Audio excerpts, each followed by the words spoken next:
आपने कभी सोचा है कि हमारे समाज की जड़ें इतनी कमजोर क्यों पड़ रही है? इसके लिए क्या लोगों की सोच जिम्मेदार है या वो भ्रष्ट व्यवस्था भी जो ईमानदारी को कुचल देती है?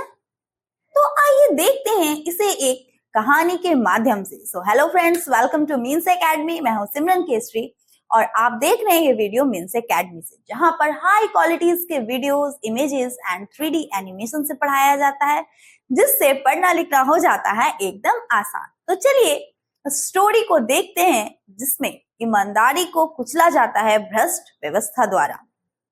तो इस कहानी का नाम है भोला राम का जीव।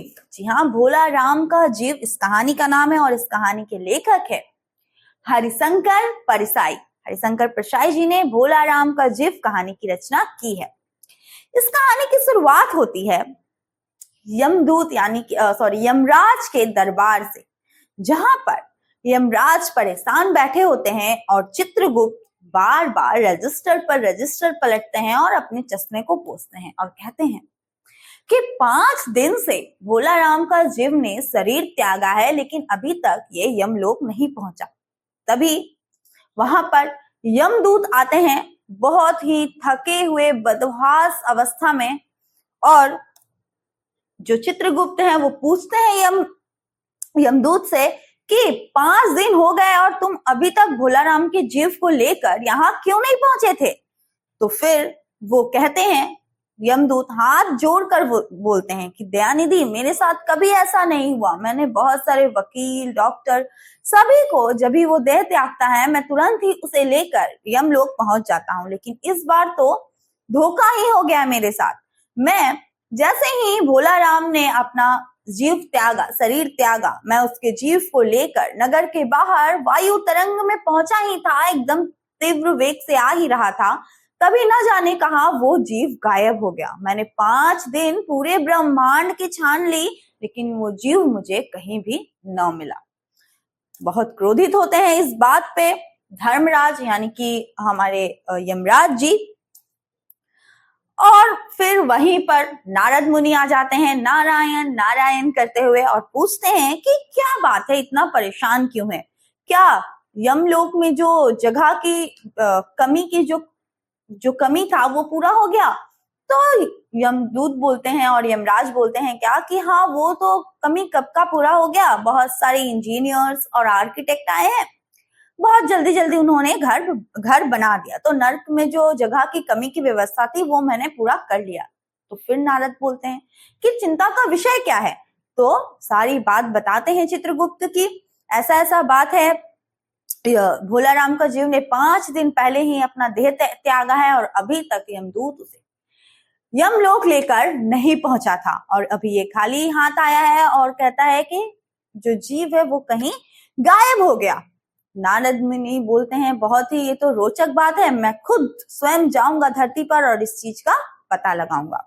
नारद मुनि धरती पर आते हैं, माँ और बेटी घर में बहुत रोती हैं। उनके सम्मिलित क्रदन से नारद मुनि समझ जाते हैं कि ये घर उनका ही है। वो द्वार पर आते हैं और एक साधु महात्मा जैसे नारायण नारायण ऐसे कहते हैं। भोला राम की बेटी बाहर निकलती है, सोचती है कोई साधु महात्मा है, और बोलती है भिक्षा नहीं है, आप आगे जाइए महाराज। तो नारद मुनि बोलते हैं, मुझे भिक्षा नहीं चाहिए, मुझे भोला राम के विषय में कुछ बात करनी है, आप अपनी माँ को भेजिए। भोला राम की पत्नी आती है। भोला राम की पत्नी से नारद मुनि पूछते हैं कि उन्हें क्या बीमारी थी, यानी भोले राम को क्या बीमारी थी। तो तब जाके जो पत्नी है वो बताती है कि बीमारी तो कोई नहीं थी, गरीबी की बीमारी थी। 5 साल हो गए रिटायरमेंट के, लेकिन पेंशन अभी तक नहीं मिला। बार बार दरख्वास्त लिखते हैं, हर 15 दिन पर भेजते हैं, लेकिन वहां से कोई सूचना नहीं आता। बस इतना आता है कि आपके पेंशन पर विचार किया जा रहा है, और कुछ नहीं। इस गरीबी में हमने अपने घर के बर्तन, गहने सब बिक्री कर दिए, और लास्ट में वो गरीबी के कारण भूख से तड़प कर मर गए, उनकी मृत्यु हो गई।